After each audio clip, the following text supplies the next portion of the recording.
그래픽 디자이너 양민영이고요. 불도저라는 이름으로 그래픽 디자인 일을 하고 있고 또 불도저 프레스라는 이름으로 출판사도 운영을 하고 있습니다. 제가 쿨 1호를 출판을 하는데 ISBN을 받고 싶어서 이제 출판사 등록을 하러 가면서 한 2가지 이름을 준비해서 갔는데요. 제가 좀 끝까지 결정을 못 내리는 성격이라 불도저라는 이름이랑 다른 이름 중에 계속 고민을 하고 있었어요. 그렇게 고민을 계속하는 제 자신이 너무 답답해서 그 이름을 따라간다고 하잖아요. 그래서 그럼 이름을 따라가야 되겠다. 불도저처럼 너무 답답한 내 자신이 이제 못 견디겠다 싶어서 불도저라고. 지금 생각해보면 제가 대학생 때 한창 개간 그래픽이 나오고 있었고 스몰 스튜디오라고 해서 막 엄청 책도 나오고 해서 되게 멋있어 보이고 나도 뭔가 졸업하면 저렇게 될 수 있지 않을까? 이런 게 좀 막연하게 있었던 것 같아요. 혼자 뭔가 먹고 살 수 있지 않을까? 이런 건 이것저것을 좀 해보다가 근데 생각보다 먹고 사는 게 쉽지가 않더라고요. 그래서 그 이안이라고 거기에 취직을 해서 한 1년 정도 일을 했었어요. 그래픽 디자이너로 일을 했었는데 생활 디자인과를 나와서 사실 그래픽 디자인을 제대로 배운 건 아니었어요. 근데 그래픽 디자이너로 일을 하다 보니까 뭔가 좀 더 공부를 하고 싶다라는 마음이 생겨서 근데 그때 마침 또 파티가 생긴다고 해서 그러면은 파티에 가서 공부를 하면 좋겠다라고 생각을 했고 졸업을 하고 그냥 똑같이 계약 관계긴 했지만 그냥 자유롭게 제가 다른 활동들을 하면서 그러니까 활동하면서 그런 제약이 전혀 없었던 없는 형태로 다녔어서 많은 일들을 할 수 있었던 것 같아요. 제가 많이 떠들고 다니는 부분인데 디자이너인데 1인 회사이기 때문에 디자인 업무 말고도 할 게 너무 많다는 거인 것 같아요. 뭐 예를 들면 회계팀도 저고 홍보팀도 저고 저의 복지를 챙기는 복지팀도 저고 모든 실무적인 역할을 제가 다 하기 때문에 이것저것 하다 보면은 디자인 할 시간이 생각보다 이제 이미 다 하루에 이미 에너지를 소진하였다라고 생각했는데 이제 디자인을 할 시간이고 이런 일이 많아서 그게 아무래도 가장 큰 어려움 일 것 같아요. 다양한 클라이언트 분들과 일을 한다는 게 장점인 것 같아요. 관계 맺기를 새로 해야 되니까 그게 사실 프리랜서 디자이너가 된 게 단순하게 왜 사람들이 나는 회사에 가면 사회생활 잘 못할 것 같아서 혼자 일하고 싶다라고 생각해서 프리랜서를 많이 선택하잖아요. 근데 그게 진짜 사회 경험이 부족했던 때의 판단인 것 같아요. 저도 그렇게 비슷하게 혼자 일하고 싶다라고 생각을 해서 나와서 혼자 일하게 되는데 더 많은 사람들과 더 새로운 관계를 잘 맺어야 이게 먹고 살 수 있는 지속 가능한 생활을 할 수 있는 어렸을 때는 그냥 딱 그 모습을 보면 어쨌든 독립적으로 큰 막 터치를 안 받고 일하는 것처럼 보이니까 우선 그렇게 알아봐 주셔서 감사하고요. 말씀해주신 작업들 같은 경우에는 클라이언트 잡이라기보다는 좀 더 자유도가 높은 작업들의 경우에 그렇게 많이 진행을 한 것 같아요. 그래픽 디자이너들이나 사람들이 말하는 패션에서 말하는 쿨하다는 게 멋있다라는 뜻이잖아요. 근데 멋있다라는 거는 어떤 문화권에서 어떤 것을 보고 자라왔는지에 따라서 그냥 다 상대적으로 다르게 느끼는 것들이라고 생각하거든요. 근데 한국 디자인에서는 주로 그 서구권의 그래픽들을 멋있다라고 학습을 해오고 그런 스타일들을 많이 따라가기도 하고 하다 보니까 그럼 도대체 멋있는 게 뭐지? 라는 생각을 많이 했어요.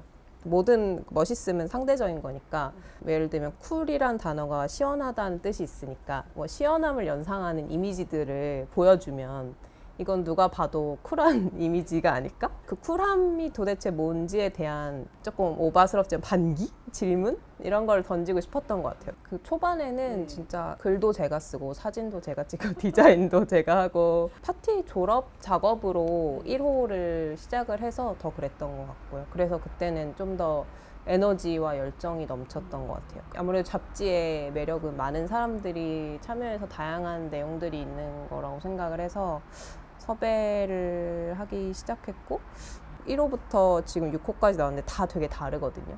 디자인도 다르고 기획도 많이 달라서 쟤는 이런 사람이겠지 아니면 이런 작업을 하겠지라고 딱 판단되어진 그런 게 싫어서 계속 도망가는 그런 식의 작업을 하는 것 같아요. 옷 정리는 일단 안 입는 옷을 정리하는 행사고요. 이름처럼. 네. 그리고 처음에는 되게 가볍게 시작을 했어요. 저 혼자. 처음 1회 옷 정리는 제가 가진 옷들을 정리하는 행사였고 두 번째 옷 정리도 비슷하게 했었는데 그 1, 2회를 왔던 친구들이나 그 오시는 분들이 자기도 팔 옷이 있는데 내 것도 같이 팔면 안 돼? 이렇게 얘기를 해주시더라고요. 그래서 솔깃하면서 그러면은 다음에 하게 되면은 그러면은 같이 하면 좋겠다 이렇게 생각을 해서 여러 창작자들이 같이 하는 형식은 3회 때 을지로 원룸이라는 전시 공간에서 시작을 하게 됐고요. 처음에는 여성 창작자들만 모아야지 이런 의도가 있었다기보다는 그냥 자연스럽게 뭔가 옷을 모으다 보니까 주변에 있는 사람들이 거의 다 여자였어서 그리고 다양한 분야의 또 사람들이 조금 모이다 보니까 조금 욕심이 생기는 거예요. 그러면 좀 더 다양한 분야의 분들이 모이면 자연스럽게 홍보도 되고 좋지 않을까? 이런 생각이 들어가지고 그때부터는 약간 그 주변에 그러면은 뭐 사진 하는 분은 없나? 뭐 영상 하는 분은 없나? 뭐 요리하는 분은 없나? 이런 식으로 조금 생각을 해서 섭외도 시작하고 그렇게 시작이 돼서 4회, 5회, 6회도 계속 했던 것 같아요. 네네. 어렸을 때부터 그냥 옷 입는 거는 좋아했던 것 같아요. 그래서 옷을 사는 것도 좋아하고 계속 멋있는 게 뭔지에 대한 질문을 던지면서 내가 좋아하는 옷은 조금 다른데? 라고 생각했던 것 같아요. 그럼 내가 좋아하는 건 뭘까? 라고 저 스스로도 좀 궁금해져서 그런 걸 만들게 된 것 같고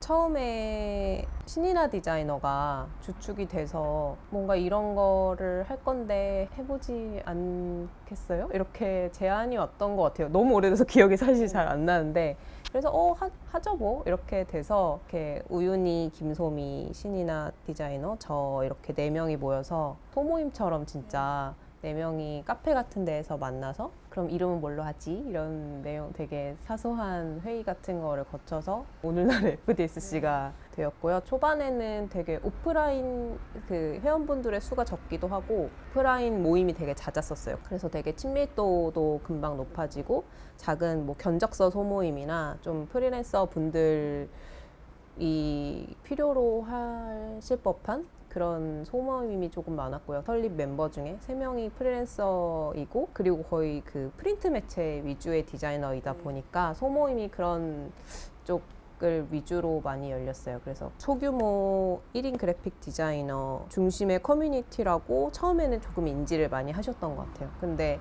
이제 시간이 지나면서 조금 넓은 분야의 뭐 인하우스 디자이너 분들도 많이 지원을 해주시고 뭐 UX, UI나 뭐 영상 디자이너 분들도 지금 계시고 되게 넓은 분야의 그래픽 디자이너 분들이 지금은 활동을 하고 계시고 그래서 열리는 소모임들도 되게 달라지고 그래서 실무적인 팁을 나누는 그런 공간인 것 같아요. 제가 그냥 1인 그래픽 디자이너 사업자로서 배울 수 있는 것들은 되게 실무적인 팁이었던 것 같고요. 예를 들면 뭐 인디자인 프로그램에서 되게 상세한 뭐 이런 게 안 돼요 이렇게 지식인에 올리듯이 그럼 정말 빨리 답변이 달리는 편이라 근데 또 실무적인 팁 같은 것만 있는 건 아닌 것 같아요. 제가 이렇게 혼자 일을 하다 보니까 어떤 큰 조직에서 일해본 적은 없으니까 근데 이 운영진 활동을 하면서는 이런 조직에서 일하는 것이 어떤 건지 조금 그런 걸 오히려 배우는 것 같고 사회의 한 구성원으로서 기업에 있진 않지만 이런 단체 문화에서 독려되어야 할 것들 그리고 뭐 안 좋은 문화가 있다면 어떻게 그거를 개선해야 되는지 뭐 그런 것들을 그 일을 처리해 나가는 방식들을 참여를 하지 않더라도 많이 배우고 있는 것 같아요. 그래서 여기 작업실을 쓸 때도 소속감을 느낀다고 했는데 또 FDSC는 또 다른 좀 더 느슨한 연대감을 느끼는 것 같아요. 종이의 인상이나 느낌이라는 게 뭔가 글로 배우지 못하는 것들이라고 생각해요. 되게 촉각적인 것도 있고 시각적인 것도 있기 때문에 특징적인 종이들을 봤을 때 이 종이로 이런 걸 만들면 좋겠다 이렇게 연결이 되기도 하고, 아니면 거꾸로 어떤 컨텐츠를 봤을 때 이 컨텐츠는 이런 종이랑 어울리겠다 이렇게 바로바로 떠오르는 경우도 있는 것 같아요. 어떤 종이가 막 절대적으로 좋은 종이가 있다거나 나쁜 종이가 있다 이런 게 아니라 그냥 모든 다 프로젝트에 어울리거나 뭔가 의도하는 바에 어울리는 종이가 있다면 그때 그런 게 딱 맞았을 때 근데 딱 희열이 느껴지는 것 같긴 해요. 뭔가 저 질문을 받고 반성을 많이 했습니다. 그게 딱 뚜렷하게 뭔가 그런 거를 고려했던 적이 가시적으로는 없는 것 같아서. 근데 대부분 뭔가 클라이언트 측에서 먼저 요청을 하시면 방법을 찾아서 뭐 인쇄 방식이라던가 인증 마크가 있는 종이를 사용한다던가 수동적으로 조금 했던 차원인 것 같아요. 기본적으로는 뭔가를 계속 만들어내고 있어서 그거에 대한 마음의 부채, 환경에게, 지구에게 미안한 그런 마음이 있긴 있거든요. 근데 앞으로 좀 더 학습을 하고 종이 회사에서도 편하게 디자이너들이 판단할 수 있도록 계속 정보를 제공해주고 계시니까 앞으로는 필요한 덕목인 것 같아요. 그래픽 디자이너에게 특히 종이 매체를 굳이 종이로 이 시대에 뭔가를 만드는 거니까 꼭 고려를 해야 되는 문제인 것 같아요. 비용이나 시간에 대한 핑계를 이제는 댈 수 없는 상황인 것 같아서 네네 공부를 이제 해보려고 합니다.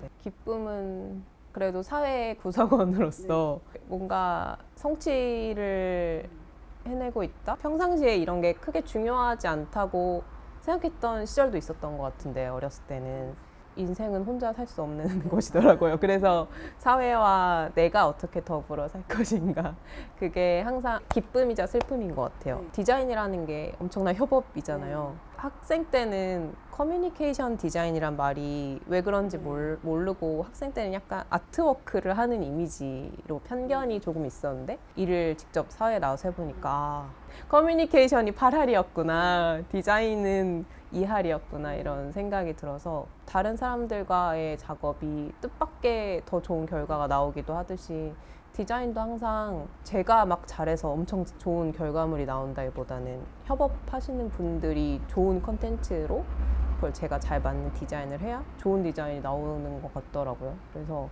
더불어 사는 것의 중요성. 더불어 사는 것이 중요한데 그게 기쁠 때도 있지만 쉽지는 않은 것 같아요. 네. 스트레스나 저 소통을 하는 것이 생각보다 네네.